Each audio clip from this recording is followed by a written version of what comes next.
तो पहले बात करते हैं जो हमारे ऑप्टिकल माइक्रोस्कोपी है इसकी बात करते हैं। तो हमारा जो ऑप्टिकल माइक्रोस्कोपी है वो क्या होता है, जो हमारा ऑप्टिकल माइक्रोस्कोपी है तो इसको समझते हैं। जैसे मैं आपको थ्योरी सेक्शन नहीं बताऊंगा, आपको मैं समझाता हूँ। इसमें क्या होता है कि ऑप्टिकल माइक्रोस्कोपी में क्या होता है, मैं आपको इजी वे में समझा देता हूँ। थ्योरी में आप नोट्स में देख देख के आप थ्योरी को थोड़ा समझ लेना।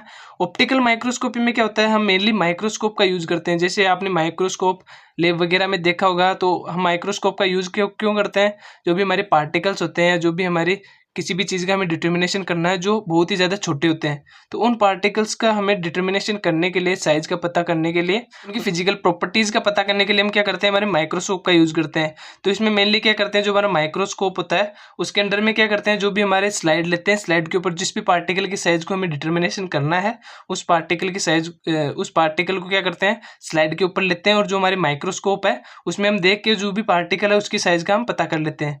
लेकिन इसमें क्या है कि जो हमारे पार्टिकल की रेंज है, यानी जो पार्टिकल की साइज है वो हमारे 0.2 से हमारे 100 माइक्रोमीटर तक होनी चाहिए। अगर 0.2 से अगर हमारे जो पार्टिकल है जो माइक्रोमीटर से कम होंगे तो क्या होगा, जो हमारे माइक्रोस्कोपी के अंदर हमें देखने को नहीं मिलेंगे।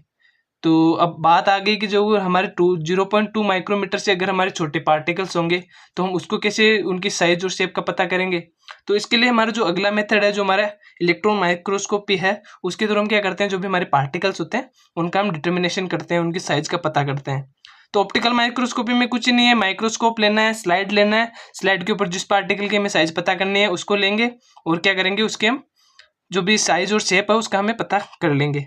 ठीक है। अब उसके एडवांटेजेस की बात करें तो क्या है, ये सिंपल और इनएक्सपेंसिव है, यानी क्या है, ये अच्छा सा मेथड है, यानी सिंपल मेथड है, और क्या है हमारा एक्सपेंसिव नहीं है, यानी क्या सस्ता है। ठीक है। और बात करें तो कैन विजुअली ऑब्जर्व शेप, या क्या इसमें क्या करते हैं, हम अपनी आंखों से क्या करते हैं, जो भी हमारी पार्टिकल की शेप है उसे हम ऑब्जर्व करते हैं, यानी हमें किसी और इक्विपमेंट की आवश्यकता नहीं होती। और देखें तो useful for the irregular shape particle, यानी जो पार्टिकल जिनकी साइज हमारी क्या होती है, इरेगुलर शेप होती है, यानी कोई भी पर्टिकुलर साइज का नहीं होता, जैसे राउंड शेप या और दूसरी साइज के जो पार्टिकल्स नहीं होते, उनकी भी हम क्या करते हैं, उनकी शेप का पता करने के लिए हम क्या करते हैं, हमारी ऑप्टिकल माइक्रोस्कोपी का यूज करते हैं। डिसएडवांटेज की बात करें तो ये क्या होता है, हमारे स्लो प्रोसेस है, यानी इसमें क्या होता है, बहुत ही ज़्यादा टाइम लगता है। ठीक है।